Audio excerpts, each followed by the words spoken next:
Despite what their moms told them, they just aren't talented enough for radio.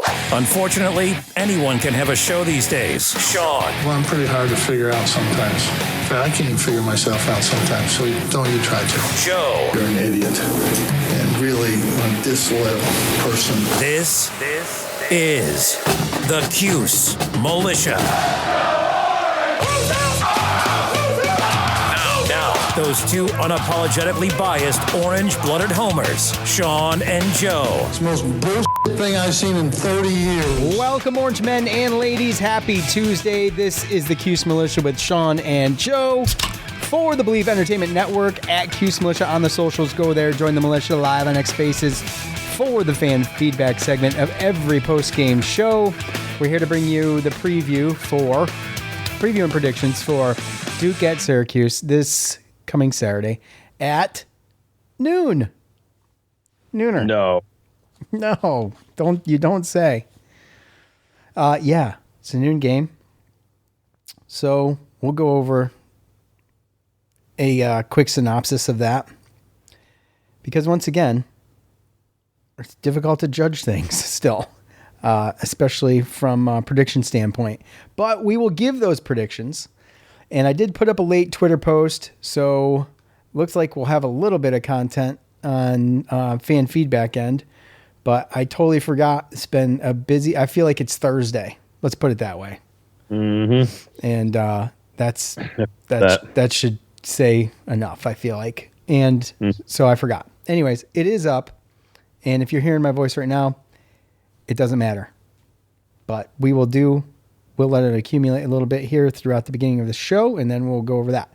All right. So, look, we talked, I would say, at depth about Cade Klubnik's comments, and I lambasted him for it.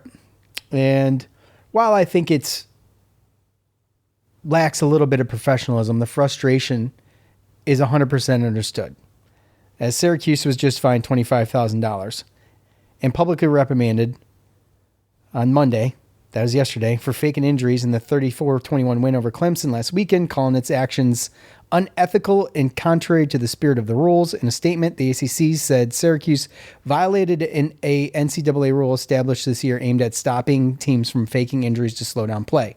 With 9:25 left in the fourth quarter, the ACC said the action of two players and a coach, quote, were a clear attempt to gain an unmerited advantage by stopping the game in order to secure an injury timeout, unquote. So we talked about Cade's comments, kind of gave him the third degree for it. And while I stick by what I said a minute ago, knowing what I know now, any of my vitriol would have been towards the team. I don't think it was necessary. Obviously, they have video, so there's no disputing it. I do think it goes against the spirit of the rules. I do think it's unethical. And I hate when my team is the center of such controversy. So, totally unnecessary. It's embarrassing a little bit. The flip side of that is this happens all the time. The difference is that they're watching it. And now that we know we can't get away with it, we should stop it. Everybody wants to watch a clean football game and a true football game. And no one wants to have a freaking timeout every time momentum is gained by any team. It looks fake. It seems fake. We've been on both sides of this where we've been playing teams. They've done it to us. Obviously, we've done it to other teams. I just want to see a clean football game. For whatever reason, Syracuse football games last 4.5 hours anyway. So if we could mitigate any extra time that is involved in watching what should be about 3 hours, that would be great. And, I guess Syracuse should have, be sitting there with egg on their face a little bit. And while I think Cade Klubnik's remarks were warranted as a professional, maybe you don't say it, but I can't be that mad at it. That's my side. Yeah, I know that we kind of poo-pooed on it a little bit and looked at it like, you shouldn't be talking about that. You should be a leader and accountability and everything like that. And the mistakes that he made, which again, he still should be able to do. But obviously with this, you don't see this a lot. Like you said, every team does it. I think there's a lot of college football fans that understand it. But if you're going to do it, you got to do it to where you're not going to get caught. And, it's, again, kind of embarrassing to be one of the first teams that you've seen. I don't remember seeing. And even when I watched that play, it was the play where two defensive linemen, they went down looking like they were cramping up. And so it just looked a little sketchy. Crowd booed, went back, and they looked and saw some video evidence that, they were told to do it. So at the end of the day, we can't do that. And like you said, now that we've actually been fined and caught, now refs are going to be looking forward even more, right? Correct. So that's kind of how that goes, right? You get caught stealing something, and you're going to get watched every time you get in that store.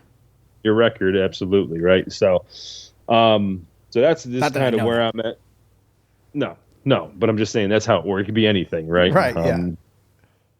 You get caught one time with drugs in your car. If you get pulled over, then cops look at the records. They're going to assume you have it, right? I mean, it's just that's how that works. We grew up in a small town, so to speak. The cops knew me and these Syracuse cops knew me and my group of friends. Mm-hmm. If you weren't on your best behavior, you were at least getting talked to. Hey, guys, you know how it is. Cops went to school with my aunts and uncles and parents. So, yeah. Yeah, our principal of our school, Joe, his brother was an East Syracuse cop. You don't think Mr. Vasiloff was the pervert Vasiloff, by the way, allegedly was telling his East Syracuse cop brother that, hey, these kids are trouble. Vasiloff followed me in the bathroom one time. I never even smoke in the bathroom. That's what he was looking for. Anyways, yeah, to your point. We digress. Right. So anyways, embarrassing. Shame on whoever the coach was. Honestly, I don't blame the players. Shame on the coach. He wasn't named, at least in that article from ESPN. Now we focus on the game. So we all know Angeli's out with a torn Achilles for the remainder of the season. And Ricky Collins is going to step in for him, and we'll see what he's got. We don't know yet. We're back to somewhat of let's call it square two. Okay? Because we do know what this team can do. We're missing an integral piece for the rest of the year. We'll see how it goes this game and forward. It'll be easier to determine what I think we're going to be able to do, but this first game is going to tell us a lot. Duke has a major loss on defense. Starting linebacker Nick Morris Jr., he's out for the season after he suffered a leg injury. So that, according, I think it's on Yahoo Sports that I read. So other than that, I don't think there's any big injury news on either side of the ball. So that's that for injuries. I think the current point spread right now is giving Syracuse 5.5 points at home. Mm-hmm. This probably comes down. I think if Angeli's playing this, that's not the case, obviously, right? So right. No one knows what Ricky Collins is going to be able to do. Either way, they're giving us 5.5 points at home. We were told by our sources that pay close attention to this, aka Cuse Waterboy, that the dome is going to be packed. And one can only hope that tickets sold equals asses in the seats, and that we can make a lot of noise. So, I hope so. Yeah, you go to Death Valley, and you no matter how bad people think Clemson is, like, you go down to Death Valley, you get your first win down there, and then they come back home. You need to show up, and you need to show up for this team that just gave you that win, and you also need to show up for this backup quarterback because he's it for the rest of the year, and we need to give him as much support as possible and help, and make it the true loud house again to help this defense because Duke's got a pretty good offense coming in. They got a high-powered offense. Their defense, we'll get to, kind of struggles a little bit. The all-time series sits at 4-1 in favor of Duke. This covers everything from 1938 to this point. So 5 games. Our last win, our only win, was in Durham. Joe, you were there, 49-6. I remember the day, cold, rainy. There was 5 Duke fans there, and that wasn't much of a crowd at all, right? You remember that? Yeah, I remember that. I was pretty much wearing a winter hat. It was. I think it was like game of the season. It was miserable looking, and that's our only win. So Duke has our number in basketball and football, and albeit not the same caliber of threat, let's say, right. We still have got work to do. So offensively, I think I saw they're in the top 30 nationally in passing, and 400 yards a game or something like that, around that averaging. And you've got Darian Mensah, who's a redshirt sophomore, 6'3", pro style guy. He can make plays big time. They're not afraid to let him toss the ball down the field. He can run. But this offense is pretty high powered, man. When you look at the points that they've put up, they're 2-2, but they've put up 45, 45, 34, and 45. 45, 33 against NC State. The other games they've played, they put up 45, 19, 27, 45. My apologies.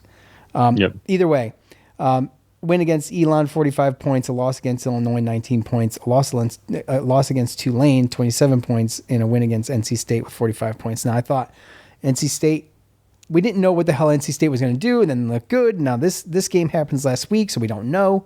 I know Elon and Tulane are both 1-3. Or excuse me, Elon's like 1-2 for whatever reason, and Tulane's 1-3. So Tulane's 3. What is it? Tulane's 3-1. 3-1. Yes. Sorry. They just lost Mississippi. Okay. So not a slouch, I guess. Right. Right. But they have defensively, 3 interceptions, 10 sacks on the season. Deshaun Stone, safety, leading tackler. He make tackles in the open field. He's kind of a playmaker. He does have one of the 3 interceptions on the team. Another guy we got is Jaden Francois? Is that it? Did I say that right? Jaden Francois. Yeah. 28 total tackles, a sack.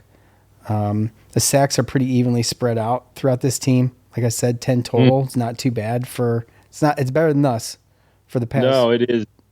But I will say this: the one thing that caught my eye was senior Vincent Anthony Jr. for Duke, 6'6", 250 pounds. He has 5 of the 10. Okay, that's what I was looking for. There you go. He leads the ACC in sacks. So okay, that's the one guy that we're going to have to control on the front line. We've had an issue with protecting edge rushers and guys getting a free shot on our quarterbacks. So they're gonna send guys, and with Ricky Collins there. And here's the thing: first of all, they got a top 30 offense, okay, but their defense ranks 111th. Yeah. They're allowing 413 yards per game. Unfortunately, Syracuse is allowing 455 yards a game. This is all total defense, and they sit at 106 out of 134. So, take it for what it's worth this early in the year. Again, difficult to put a real hard opinion on this because of some of these games. And, I went through and looked at a couple of the people they played. Obviously, Illinois is ranked 11th. They waxed them. Duke not in the caliber of that. But like you said, they got a pretty good offense. They got a decent run game. And if our defense plays the way they did against Clemson, it could on both sides of the ball, because really the only thing that we're changing out that we're not sure about is the quarterback, right? The offensive line played pretty good. The defensive line played pretty good. Our our DBs played great against Clemson. I feel like they got burned like one time, one or two times. Nothing huge, but there was that one touchdown. I think that was, I can't remember how many yards it was, but anyway. Defensively, they can make plays and they do have a few interceptions, but like I said, it's 3 interceptions, 10 sacks, and I don't know. I feel like I'm focused on the defense because of what our offense is right now. Our defense is going to have to step up. It's hard to say if Duke's offense is better than Clemson's offense, but as of right now, at this stage in the game, I think Duke's offense is playing better this year so far than Clemson's offense. Yeah. So I think this is going to be a more difficult task for our defense, albeit Clemson's still pretty good, but the way they handled them, I just hope that it's not giving us false hope. Yeah, that's kind of where it comes from, right? We talked about that last week. Now, even Tyler said, we beat Clemson, so if we go, 1-11, then I'll be fine with it, right? There's going to be a lot of people that think, Clemson isn't really that good because we really don't know where they're at, and we're still not going to be able to tell because Angeli's going to be gone, right? And now we're kind of starting over. And to your point, and to Waterboy's point, hopefully that win packs the crowd. That win, hopefully, I want to sell out so bad, but I know it's hard to think that that's going to happen. But still, like, that's what this backup quarterback needs. That's what the team needs. I mean, if anything, like, Fran is again, he's doing the faith belief without evidence, right? He went and he did that. If there's a time where, you should be showing up and you should be doing this, it's going to be this week. Because again, that defense could show up just like they did last week. But like you said, is it Clemson? Is Clemson just not that good? And then Duke's offense is really good and we show up and they make us kind of look bad. I don't know. Darian Mensah right now is the second leading passer. I'm going to say first because he's only behind Angeli, right? So he's the first leading he's the leading thrower as far as pass yards go to ACC behind Steve Angeli. And they have a receiver who's third in receiving, Cooper Barkate, third in receiving in the ACC. And last week against NC State, Anderson Castle, 6 foot, 220-pound running back. I think he only had like 12 carries, but he had like 92 yards and 3 touchdowns. So yeah, but they got guys. Those are all his touchdowns for the year. Those are all his touchdowns for the year, but he is the leading rusher, right? There's also a couple other guys, Nate Shepard, as far as Nate Shepard, right? And then on the receiving end, you got Jeremiah Hasley, Quayshawn Brown, Nate Shepard is also a dual threat, and Samir Hagans. Those guys can do some things. But really, I mean, even looking back at the NC State, Duke's being 2-2, right? Like NC State, they had 535 yards of offense against Duke's defense, and to Duke's 418. NC State had 4 turnovers. They had 3 interceptions and a fumble lost. Duke had 0, and the game was 45-33. So I look at this like all of their turnovers came against NC State. Or excuse me, all of their interceptions came against NC State. Is that what you said? 3 interceptions? They only had 3. Yeah. Mm-hmm. Yeah. So again, you're talking about, CJ Bailey having a bad game. Well, no, I mean, it's subjective because you take away the interceptions, he had a pretty good game. But realistically, those turnovers are the reason why Duke's not 1-3 right now, and their only win is Elon.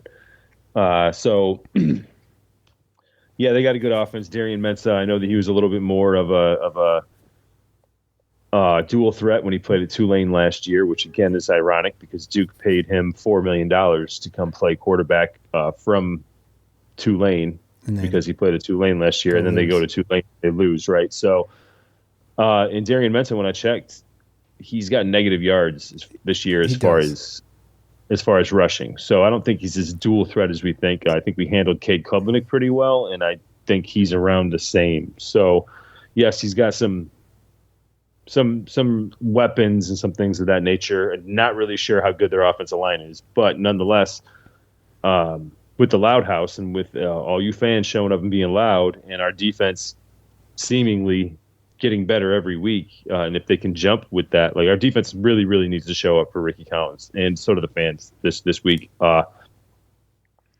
Like I think that we can really pose some issues with that offense. And then, like I said, as far as the defense goes, in my opinion, Duke's defense really hasn't been able to stop anybody. I think they've been a little opportunistic with some turnovers and some sacks that have probably helped them with some drives, but they really haven't.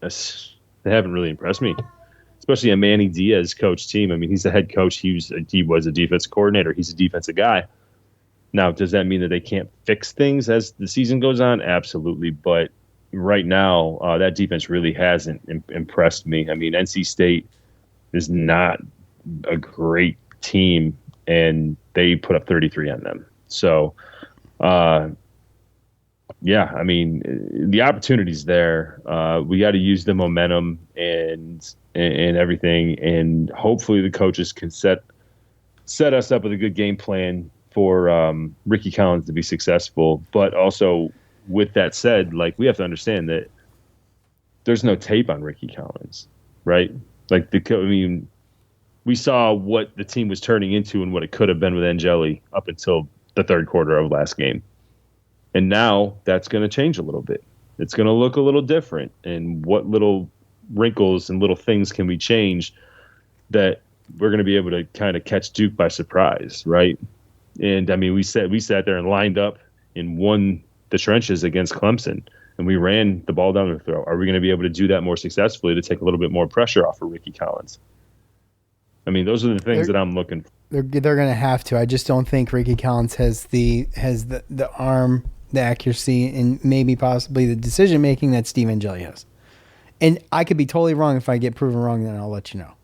But look, Coach, in his pressure yesterday, he talked about how Ricky's got an arm, he can make all the throws, and he said that it was a close decision. He said they really needed to think about that decision. So to me, I mean, he made it sound like it wasn't an easy decision, and it was closer than what people think. But obviously, I think to your point, the accuracy, the leadership, and the decision making, I think an experience is probably why Angeli was better than all those things, right? And Tyler makes a good point with the 150 reps or so that Steve Angeli has gotten, where he's just all of a sudden he gets to Clemson and he settles in. Like, it's going to take time. I don't think we're going to see the refined Ricky Collins against Duke that we may, down the road. Right. Now, Mensah, he's only been sacked. I mean, I say only, but Elon got him twice. Illinois got him twice. Tulane got him once, and then NC State got him 3 times. So we talk about the negative yardage. I mean, people are getting to him. To be able to take eight sacks in, 4 games, that's twice a game. I mean, it's not great, but it's not terrible. And we have trouble getting to the quarterback. Yeah, I know, exactly. I know. We, to Joe's point, I'm not one to sit here and poo-poo it, but at the end of the day, I don't think we're not good at getting to the quarterback. What we did last week against Clemson was great, even though we only got 1 sack on him. I thought, he was definitely rattled by the pressure, and it rushed him on a lot of throws. And he's a pretty elusive guy, and it put him. We spied him. What's that? And I said we spied him a lot too, to where he couldn't take off and run. Yeah, and put him in some bad spots multiple times. So, and then NC State. I mean, just to give it an ACC comparison, they have beat UVA and they beat Wake Forest. So, and I don't, ECU is the other one. Yeah, the ACC teams. So they've already played 3 ACC games this year.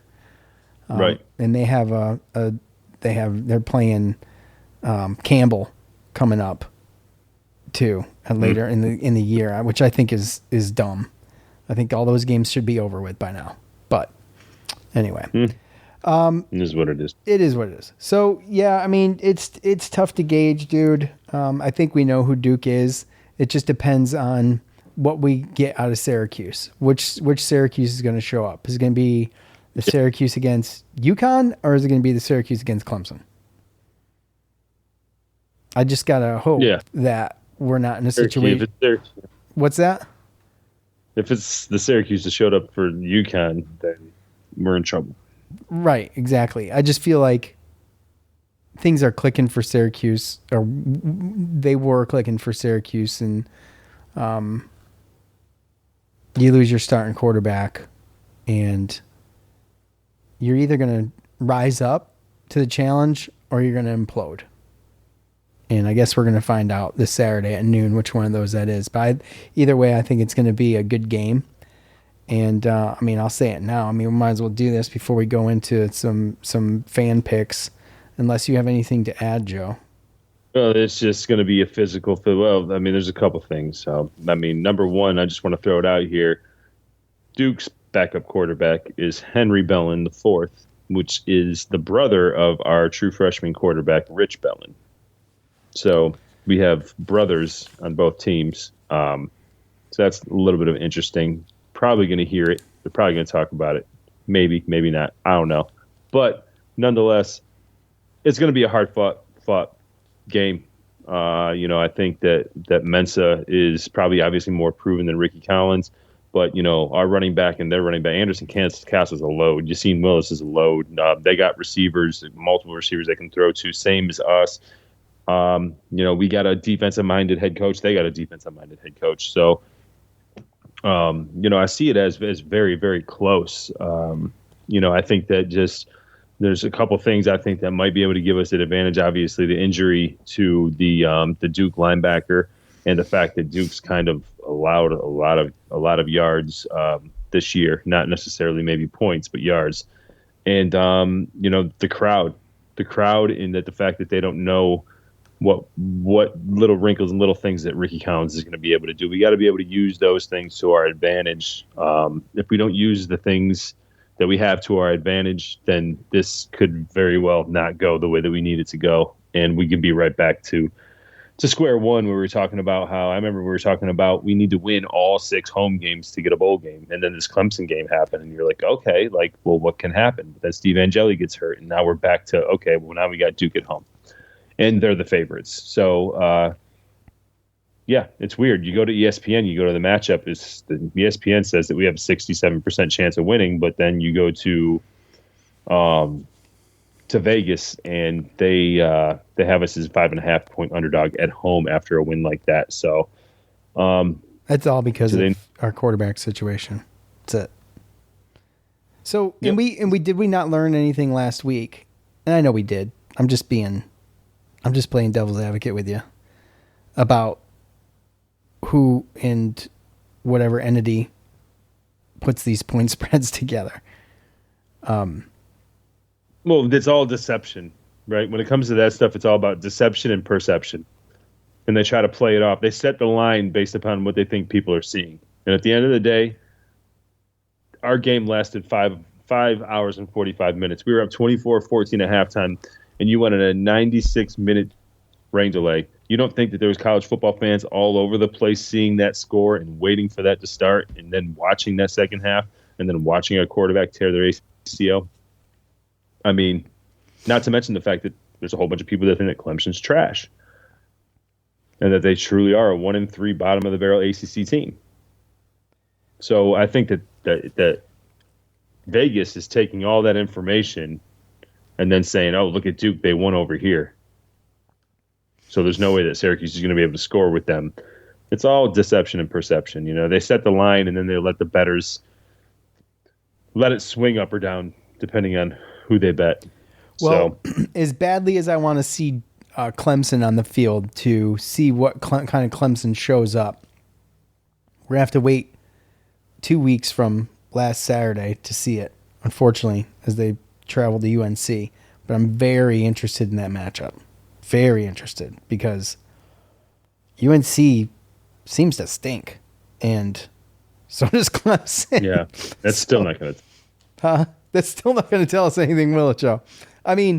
I still want to see what happens. I mean, I'm just eager to see what Clemson can do. I don't want this to be a mediocre win, and that's the last time I'm going to say it. But I think obviously Duke has a more dangerous passing attack at this point. The defense is a little shaky.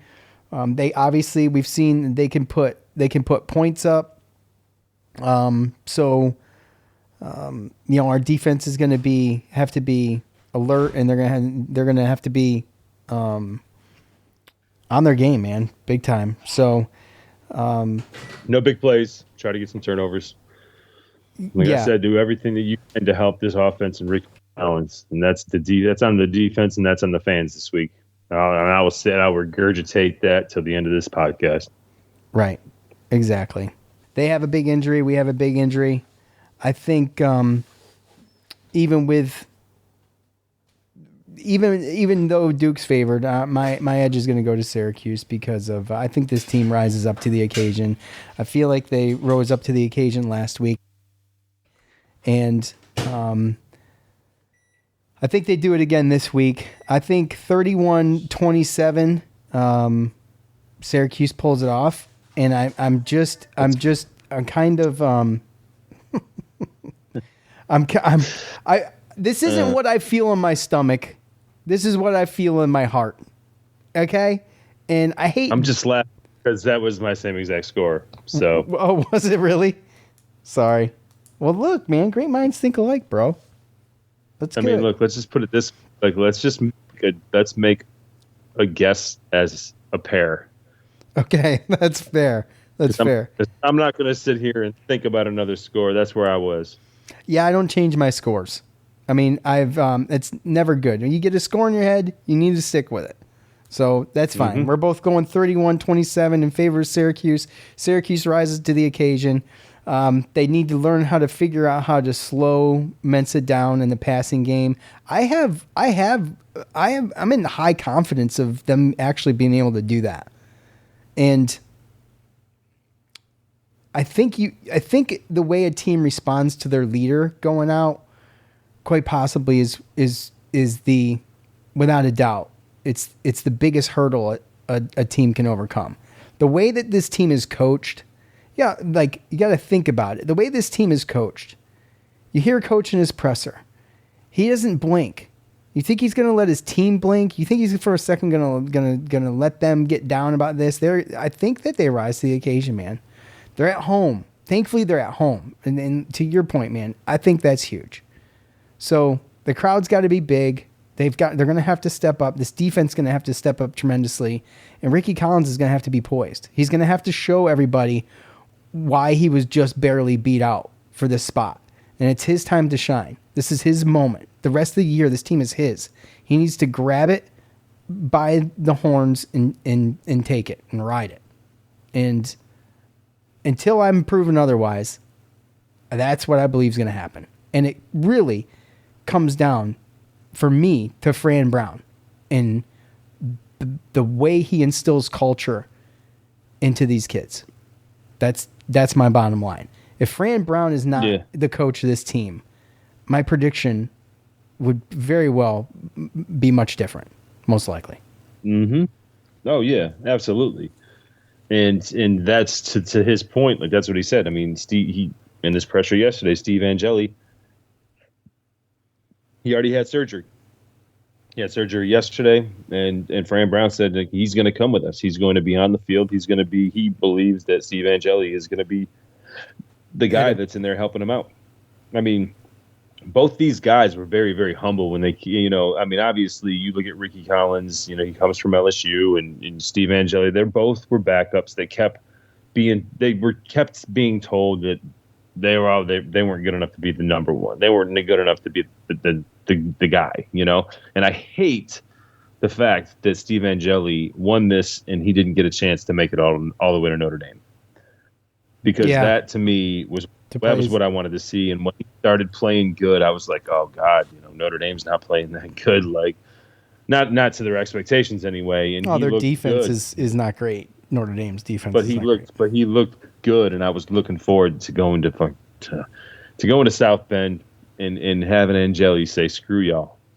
You know what I mean? Like, Yeah. that was his moment, and he is not going to have a chance to do that. But you know what? He's going to be able to be that little quarterback coach in Ricky Collins' ear to keep him going, right? They both came here. But the one thing is, the culture that Fran Brown he sets is that, like, it's a battle, it's a competition, but at the same time, everybody helps everybody.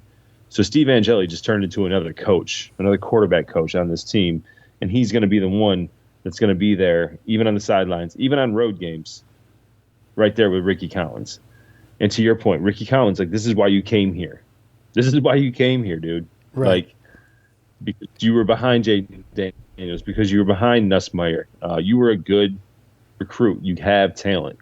Now, did someone else come in and beat you out? Yeah, but now it's your chance. And you've been doing everything that you need to do to prepare yourself for this. You've been in it. You didn't get mad. You didn't put yourself in the portal. You've been humble. You've been on the sideline cheering Steve Angeli all the way along. And now, guess what? It's role reversal. But at the same time, to your point, that's the culture. That's the culture that he's building, is that it shouldn't matter who it is. Everybody's got everyone's back, and you step up. And at the end of the day, we haven't seen the best days of this defense. Like, this defense is just getting healthy with Devin Grant coming back. Deuce Chestnut should be coming back. You saw what Raheem Long did. These younger guys like Delorier and Demetrius Samuels, and so this Chris Peel, these guys, Davion Kerr, they need to step up, and they need to do it. And I just love the direction that this team's going. I talked about it last podcast about just seeing the athleticism, seeing the speed, seeing athletes that can actually keep up with other, like, big athletes and big name teams. It's bringing it all together. It's bringing it all together and getting the experience and getting these guys bigger. And everybody believes in Fran, dude. There's no reason. And to me, it's a situation where in the past with other coaches, I might look at this as a game where it's a letdown game, and we can get to that in a little while. But, like, I don't think that Fran's going to let it happen. Yeah, I agree. And that's where my confidence lies, is at the feet of Fran Brown. Belief with evidence, let's call it. Right? So, I mean, there's just something special about a Fran Brown, and you really, truly, truly, truly do not get coaches like Fran Brown. He's different. He's different from all of these mastermind guys. You know what I'm saying? Like the Nick Saban's a great coach. He's no Fran Brown. Mm-hmm. You know what I'm saying? Dabo Sweeney, great coach, no Fran Brown. I mean, it's hard to even compare a Fran Brown to, like, Marv Levy. You know what I'm saying? Like, Marv Levy built a culture. You know what I mean? I mean, no, I think the thing is that it's I think it's a combination of saying the right things, right? Nick Saban, I mean, saying the right things, doing the right things. Dabo Sweeney, same thing. But it's also there's a little bit different. There's a camaraderie. He's a more relatable personality. He's not like a Nick Saban seems like he's that. I mean, from the outside looking in, he seems like he'd be tough to get close with, right? Yeah, well, I mean that, right? I mean, how much are they actually putting into learning investing these people and getting a relationship, investing in these kids versus, and again, in some ways they did. But at the same time, you have these down south white coaches that are, like, again, hard nose football coaches. Right. And they have the right message and they have everything, but they're going into these inner cities trying to get these kids. They're not relatable. Now you have this coach, Fran Brown, over here that's preaching the same message as these coaches, but then also, hey, I came from there, right there, Camden, same place. Like, and you can tell he's very relatable. Yeah, and he's closer in age, right? That's a big deal. He's way closer, dude. I mean, I'm pretty sure he's between mine and your age. He's not. I think you're older than him. Yeah, I am. I don't think he's 40. Is he? Is he 30? No, he's 40. Is he 40? Okay. Yeah. All right, I thought he was like 38, 39. Is he 40? Or is he? Well, either way, let's not 40. Cut myself short here. He's 40. He's 43. Okay, there you go. He's almost directly in between our age. Yeah, February 3rd, 1982. So, a little less than 1 year older than me. Right. So, I mean, and we're young guys. Very Right? subjective. What do you mean? I mean, look, Dude, you we're look stuck at Fran, in the middle. You look Dude, at look. you look at Fran Brown. You say he's a young coach. Oh yeah, absolutely. Okay. In that, yeah, absolutely, yeah. But a young coach, because coaches are usually, it takes longer to get there. Dude, we're stuck in the middle of young people think we're old and old people think we're young. That's where we're at. We're in the age, the purgatory age. I'm just trying to make myself feel better. That's all. But anyways. Oh, my bad. Yeah, dude. Yeah, we're young. Thank you, Fran Brown, for making me feel better. Let's head over to Twitter, Joe, if you want to pull up some stuff on Facebook. Not a lot here, but I appreciate everybody who has taken the time to give their predictions since 4:45 when I first posted this, and we're approaching 7 o'clock. So, look, my Twitter account isn't exactly on fire, but we got a lot of the same guys, and that's fine with me. At R. Prosner, Nixon. Oh, by the way, he's going to make this point, and that's great. I mean, well, with Yassine Willis, I was going to say, it's his time too. It's not just Ricky Collins' time; it's Yassine Willis' time because he's going to need help. He's going to need a little bit more help than Steve Angeli to settle in. Anyways, Nixon has to establish a powerful run game that'll open up the quick wide receiver and tight end routes, which should cause Duke to unravel. Fingers crossed the D stands tall again. Have faith in the boys. 28-17. Hashtag book it. P.S. How nasty AF was Joe's ketchup dog? Joe, do you want to let everybody know how much you loved your ketchup dog? I didn't have one. I don't even remember the last time I actually just only had a hot dog with ketchup. So, yeah. There's that. He's such a liar. I was probably like 10. At SSN Syracuse, I got a picture of you with a hot dog with ketchup on it, bro. Dude, that was a setup. If anybody was there, do it. Okay. We already went over this. We took a picture, and then I handed it to your son, and he ate it. He did, too. That little son of a gun. Just like such a disappointment as a dad. Cole, am I kidding here using the microwave? Will you quiet down? I'm trying to be professional over here. I think he's quiet as possible. Shh. What's he making? Hot dog with ketchup? No, not this one. He doesn't eat condiments this one. He's doing chicken nuggets. I say be quiet and he gets louder. I'm just going to keep my mouth shut. Raising him right over there, Heinz. Dude, I don't even think there's ketchup in the fridge over here, bro. Last time I used ketchup, I made barbecue sauce. At SSN Syracuse, I'm going to believe in Ricky and say 31-27. This dude guessed my score last time.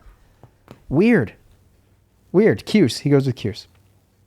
At RBY2Z Day. I don't know. I can't. I want to believe that Ricky is fully ready, but I think he needs a full game. Remember, Steve took a quarter and half.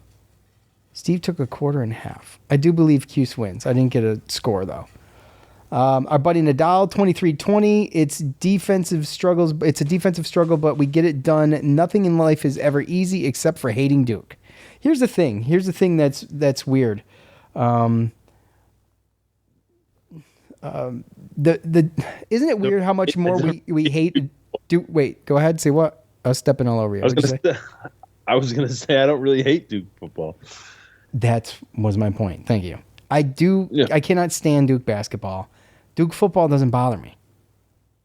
You know what? UNC basketball and football both bother me though, and I dislike Duke more than I do UNC. If those two play, I root for UNC, especially in basketball. So it's weird, but it is. They are an easily hateable team for sure. At Baptized by Fire 7 already. Gosh, I just got home from vacation. Syracuse 41, Duke 19. Cuse throws all over the dome against the terrible Duke secondary, and the D takes another step forward in dominating the ACC. Look, I hope he's No. right. I mean, he might have made that comment before he realized Angeli was hurt. No, I just posted it at 4:45 today. He just got back from vacation, though. For him. News. Yeah. I don't know. Well, you know. Who knows? Ricky Collins, who knows? Maybe he comes out and throws the ball all over the floor. All over the floor. That's not where we want it. All over the field. The field. Wrong word. At number one Cuse fan, 35-17. Cuse win behind a fired up, high energy, and loud as hell, sold out, dome sweet dome, making it an absolute nightmare for Puke all game long. Beat Puke, franchise dart. Those are all hashtags. I like it. I mean, that's gonna be a big part of it. Yeah, I didn't get it. Oh, yeah. 35-17 is a decent score. I do think it's closer than that. That's all. I like the score. I hope it's that easy. I just don't think it's going to be that easy. And Right. you know, just they got to settle in early. You know what? Always helps. It's like when you're like, what do they have to do to win? Well, don't turn the ball over. Win the turnover battle. Whatever, right? Always go out and in whatever you do in your first two series, one offense, one defense, punch them in the mouth. We saw what that can do. And Syracuse has had trouble all year doing that. If we can do it against Clemson in Death Valley, we can do it in the Dome against Duke. Please. I think there's an equalizer there, at least a little bit. At No Blanchard 44, Cuse 31, Duke 17. The Dome is sold out, so Duke will struggle on offense. Ricky will step up and prove he can be the guy moving forward. He'll throw for 300 yards, 3 passing TDs, and rush for 1 TD. Goodness gracious, okay. Also feeling a defensive touchdown in this one. Going to be loud, going to be fun. See, Damn, he's very confident, and I like that, but also... Also makes me nervous when guys like Noah get that confident. You know? At David Super Dave, as it is in the phone book. Super David.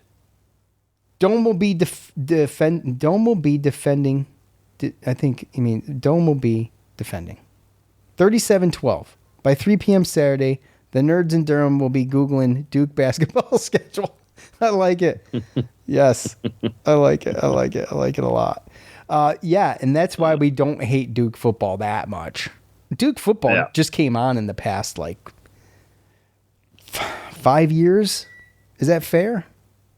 Maybe 10. You think? Has it been that long? I don't know. When was the last win for Syracuse? 2019? So, I guess so. Between 5 and 10 years. They were better before that, though. Yeah, I know, but they were really not even on the map for a very long time. Oh, yeah, no, I know that. So, okay, Joe, that's pretty much it. I can finish up these short ones nice and easy after you give me what you got.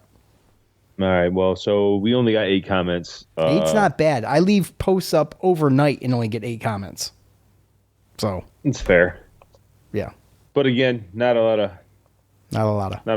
context, you know what I mean? So a lot of Cuse 28, Duke 27, 35-24 Cuse, 28-27. There's 2 28-27 Cuses. 34-27 Cuse, 38-17 Cuse, 27-18 Cuse. And then top fan, Andy Stewart. Boy, and again, he's usually pretty. He's got some good comments. He's usually pretty on point. He says, hoping I'm wrong, but I think this will be a letdown game. Collins will struggle at quarterback and slightly improve through the game, but will also put the defense in some bad positions with turnovers in the beginning 2 quarters. That's what I'm worried about. Decision-making and turnovers.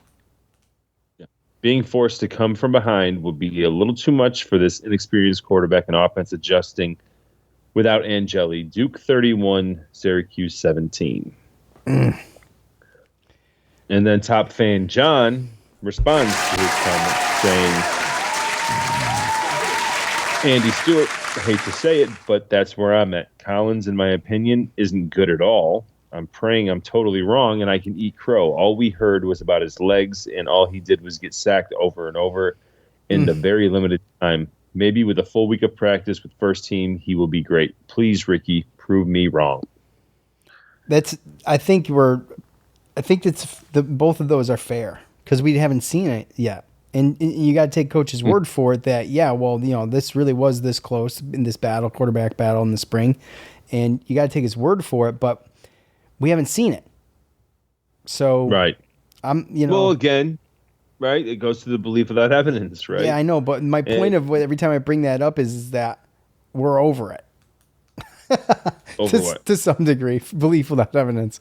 I think we bring it up because of the last, the last 10-year coach, right? It's a joke. But yeah. I think that we've talked about the fact that this coach has actually showed us, has given us reason to be faithful. And that's really where I'm at, right? Right. It's easy to sit there. What were people saying about Steve Angeli the first quarter against Tennessee? Oh, get him out of there. He's terrible. The next Tommy DeVito going to be. Weren't they calling for Ricky Collins? Yes. At some point in that? Yes. Okay. So of course at the end of the day, that's really right. So that's what we're looking at, right? We're looking at a fact of we went from 4 weeks to people calling for Steve Angeli. Well, we want to see what Ricky Collins has. And then all of a sudden, Steve, he showed his way up, came back against UConn, did his thing against Colgate, did his thing against Clemson for almost 3 full quarters. And then all of a sudden it was devastating that he went down. And now all of a sudden we're scared to see Ricky. The first week we were calling for him. We wanted to see what he could do. And guess what? Now we're going to see what he can do. And at the end of the day, this is what he came here for. He's not going to come in backup duty after a week of him prepping to be the backup quarterback. He's not going to look like Steve Angeli. He hasn't had the reps. He hasn't had any of that. So really, if anything, I think the coaching staff and the players and Ricky Collins, everyone themselves, they're going to put themselves in a position to where Ricky's going to be able to do what he can do and show his talent. But really what Ricky needs more than anything is he needs faith from the fans. You know what I mean? He needs faith from everybody else. We need to be able to sit back and be like, look, how many things has Fran Brown really messed up? How many times have we sat here and been like how many times have we questioned Steve Angeli? And then all of a sudden he showed that. And now all of a sudden, Ricky Collins is coming in and now, of course he's not going to look like Steven Angeli. He hasn't had 4 games of reps against other teams. But that doesn't mean that he still can't come in and win this game, even if it's ugly. And it doesn't mean that he can't end up looking like Steve by the end of the year. Maybe better. I mean, it's possible. I think he's got different attributes that are just as valuable. And he's a big kid. I mean, he's not a little kid. I mean, Tyler said as much. Tyler was impressed by his size. And I mean, Tyler's big. Tyler's a big dude. Yeah. So, he was a DM. So, yeah, I mean, he's a big dude. So he's 6'5". I don't know the weight. I don't want to guess it. I don't want him to get upset with me. No. But I'm just saying he's a big dude. If he says Ricky Collins is a big dude, I'm going to take his word for it. So, absolutely. Yeah. At Matt K 333 times or 333X. Cuse 31 Duke 28. At Buff Orange Syracuse in a close one 66-3. I like it. I'll take that. It's funny. At Matty Co 17 35-17 Cuse. So, yeah, that's about all I got. So, yeah, it's going to be a good gauge. I hope every game we play isn't a gauge. You know what I mean? It does kind of suck. It's going to be. Yeah, I mean, we still know. Okay, don't get me wrong. Does maybe Pittsburgh, Boston College, North Carolina not look as good as we thought? Okay, I think that's I don't fair. think who thought North Carolina was going to look good. I wasn't sure North Carolina. We was didn't look good. know. We didn't know, but I wasn't like, oh, Bill Belichick's coming in. They're going to rule the NCAA football. That. No, I'm just saying people did though. People did though. Oh yeah, yeah. It's college football is totally different, man. And talk about out of touch, unrelatable people. I mean, Bill Belichick's leading the pack on that. I feel like at the age he's at and the kids he's dealing with, come on. I can't stand it. I can't stand it. That's all. I just can't.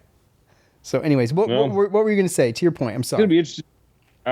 I was just going to say it's interesting to. We knew it was going to be a gauntlet. So and we're 3-1. And we're 3-1. I don't think anybody would have guessed we would have been 3-1 at this point. And again, we knew that Duke was not going to be an easy home game. You know, my comment stems from us trying to okay, well, if we have to win all 6 home games, who's going to be the toughest? And I mean, they were talking about Pittsburgh being better and Boston College being better and North Carolina being better because of Bill Belichick and Duke with this quarterback. And I think that after 4 weeks, our home slate of teams, they look a little bit easier. And even maybe some of our away games look a little bit easier, especially after, the Clemson game. So I think that we're in a spot that not too many people thought we were going to be at. And there's an unfortunate injury, but at the end of the day, I still feel like that we have the talent in the coaching to be able to just overcome that. And it doesn't look like our schedule is as daunting as it was, but we're still going to get some losses. It still isn't going to look perfect. We got to be able to be grounded in our expectations, even though we just beat Clemson, because we still don't know how good Clemson is, right? And that's just it. That's kind of my point about anticipating seeing them, being anxious to see them, after a loss to Syracuse. So, but we'll have to wait a couple weeks. To see them. I have no idea what they're going to look like against Duke. None whatsoever. Oh, all I know. I was talking about Clemson. Oh yeah, well, both of them really. But I'm just saying, if our defense shows up this Saturday like they did last week, then I'll be a little okay. I expect some hiccups. I expect some things on offense to not look like a Steve Angeli after 3 weeks run offense. I do, and I expect some things on offense as well. Some consistency on the defensive end after the Boo Birds were out with the defense for the first 3 games will be much needed to win this game. Yep. They're going to have to be able to flip the field. Someone, and I have already closed out of it, but someone talked about a defensive touchdown. I think it was Noah. A defensive touchdown would be an absolute game changer. And if it happens early, the earlier the better. I'm putting it on the fans. Yeah, well, I think you should. I think I'm with you on that. Yeah. Show up and do what you need to do to, make us 4-1, Yeah, I think if we win this game, and by the way, I had them beaten Duke. You did. At the beginning of the year, but you did. That was with our team that we had at the beginning of the year too. So, but we talked a lot about winning all 6 of these home games. It's still a possibility. Mm-hmm. So, right now I'm in a good place with Syracuse. I'm in a good place with the coaches and the abilities, and we'll see. This could be a whole lot worse if we didn't have a Ricky Collins. I think we need to thank our lucky stars that people are like, well, I don't know. Well, I'm not sure because I haven't seen it. Or it could be true freshman Luke Carney. Right. This could be way worse. Like Coach said, that's why we went and got 2 QBs. Yep. That's it. No one wants 1 QB. We've had 1 QB for 20 years. So, yeah. So, And there's a lot of people that they would have never bet that we would have been 3-1 in the beginning of this season with that schedule. Me being one of them. I had us at 2-2. Yep. Mm-hmm. Most people did. Chalk, too. Then we go and struggle against UConn, and you're like, oh, gee whiz. Mm-hmm. And then they come back and win. The resilience of that team, defensively and offensively. But defensively, they showed up in that game. And there was people who really had the nerve against Colgate to talk about the defense. Like, you could see it trying to come together. They're so young. And well, dude, and that's why I'm not so afraid about the situation that we're in, because you don't do all of that with just one player. Like, that doesn't just go away because you lose a Steve Angeli. right, Not yeah, the that's way that kind this of that's a good way to put not it. the way that this culture's been built. You Right. know? Yeah. Yeah. Okay. All right, Joe, anything else? I know I cut you off last episode. I'm good. Okay, I'm good too. I think an hour for a preview for Duke is plenty. Okay? So that's going to do it for us. If you're still listening, we appreciate you. Thanks for tuning in. You should also tune in at noon on ACC Network for Duke at Syracuse. Hoping the Dome shows out. We'll see what happens. We'll be back here Sunday. For Joe, I'm Sean. We're out. Peace.